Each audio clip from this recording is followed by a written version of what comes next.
혹시 이런 상황 한번 상상해 보셨어요? 허리가 점점 굽고 걸음도 느려져서 이건 당연히 허리 디스크 문제다. 이렇게 생각한 거죠. 그래서 큰 맘 먹고 수술까지 받았는데 몇 달이 지나도 전혀 나아지지가 않는 거예요.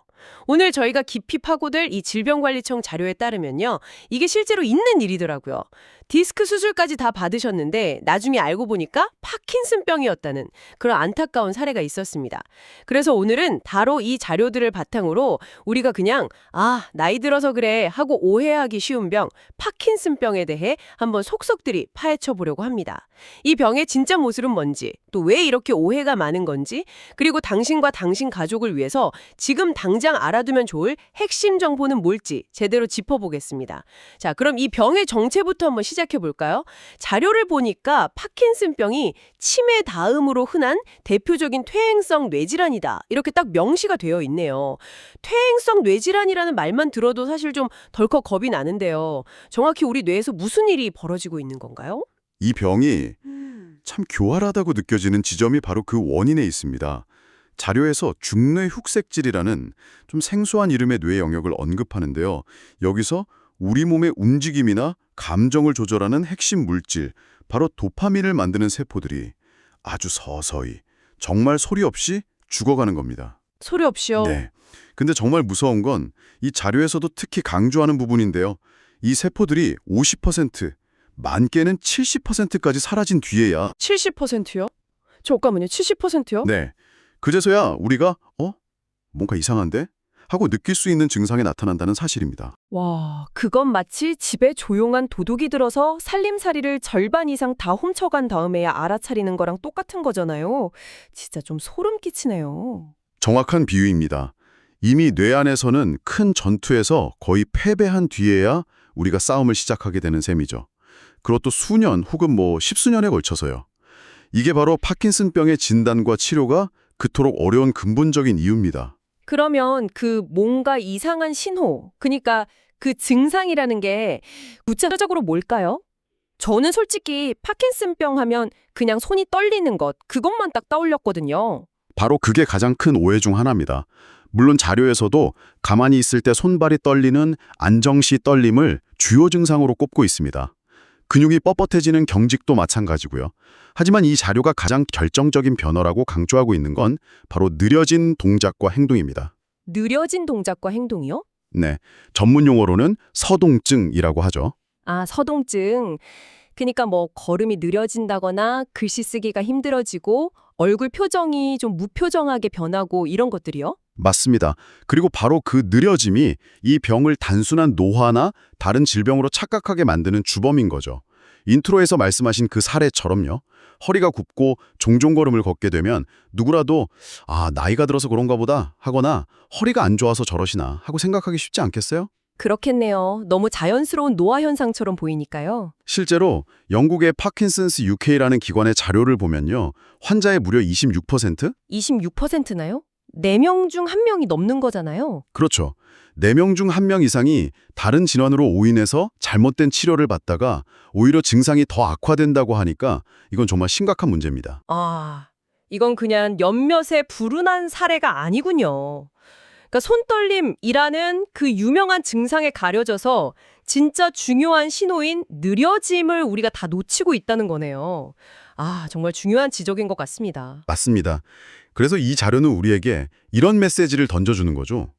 주변 어르신들의 행동이 눈에 띄게 느려졌을 때 단순히 아이고 기력이 쇠하셨네 하고 넘길 게 아니라 혹시 이게 다른 신호는 아닐까 하고 유심히 살펴볼 필요가 있다는 겁니다. 이 문제가 생각보다 정말 우리 가까이에 와 있다는 걸 보여주는 통계를 보고 저는 진짜 깜짝 놀랐습니다.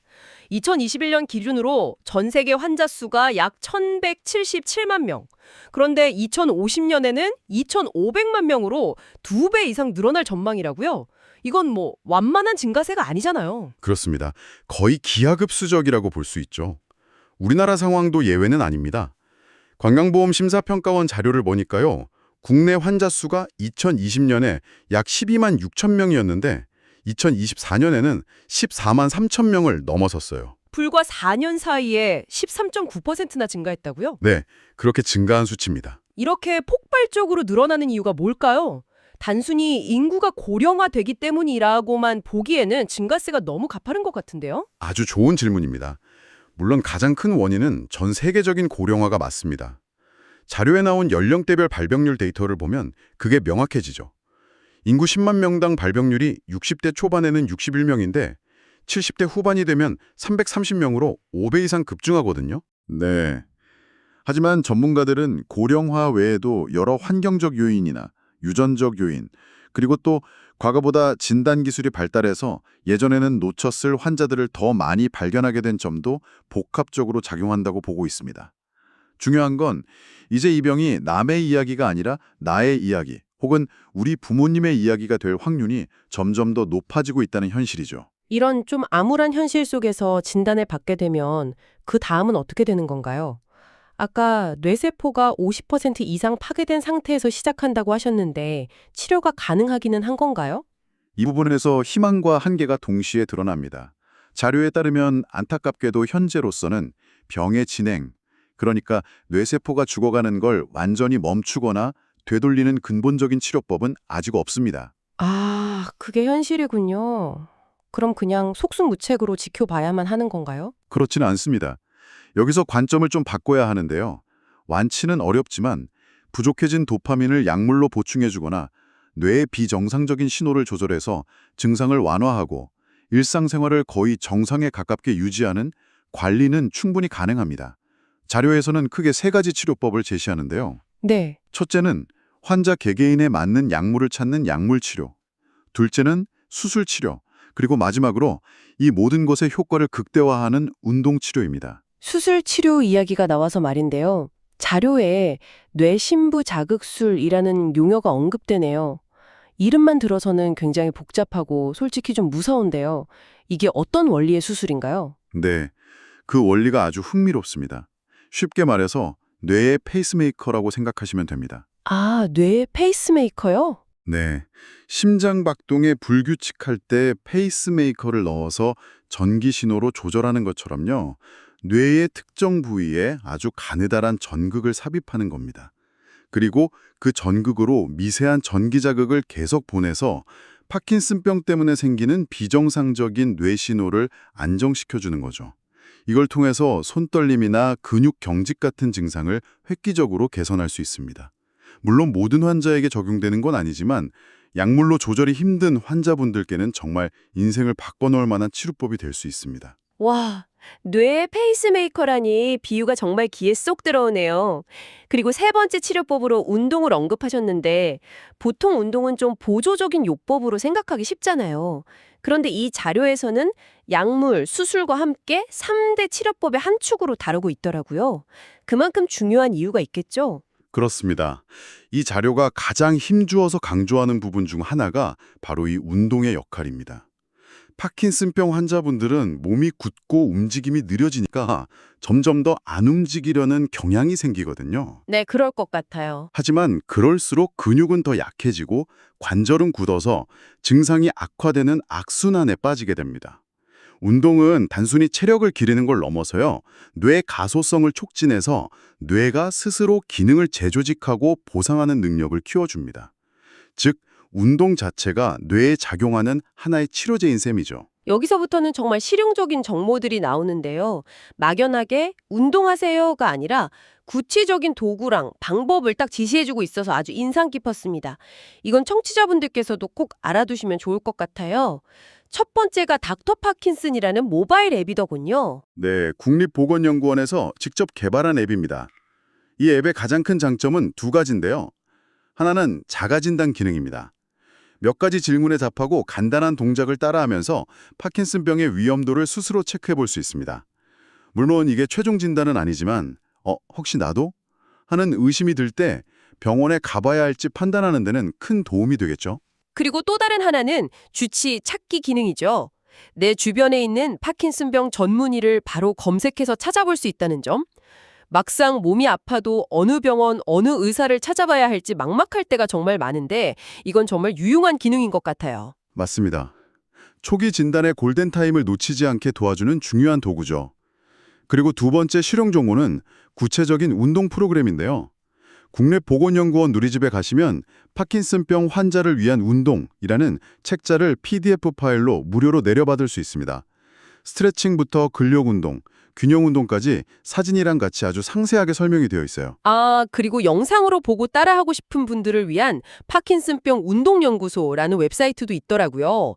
저도 직접 들어가 봤는데 환자 상태에 따라서 초급, 중급, 고급으로 단계별 운동 영상이 잘 정리되어 있었어요.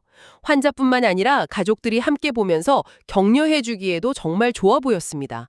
이런 구체적인 정보가 있다는 걸 아는 것만으로도 큰 힘이 될 것 같아요. 여기서 한 걸음 더 나아가면 이런 개인적인 노력을 뒷받침하는 국가적인 움직임도 엿볼 수 있습니다.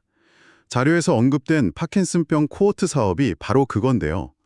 전국의 병원들에서 환자 데이터를 체계적으로 수집하고 분석해서 우리 한국인에게 맞는 진단 기준과 치료법을 개발하는 대규모 연구 프로젝트입니다. 아, 단순히 환자 개개인이 병과 싸우는 걸 넘어서서 국가 차원에서 데이터를 모아 이 병을 극복할 무기를 만들고 있는 셈이죠. 증강현실, AR을 이용한 진단 시스템 개발 이야기도 나오던데 이건 뭐 미래 기술 같지만 이미 우리 곁에 다가온 현실이겠군요. 그렇습니다.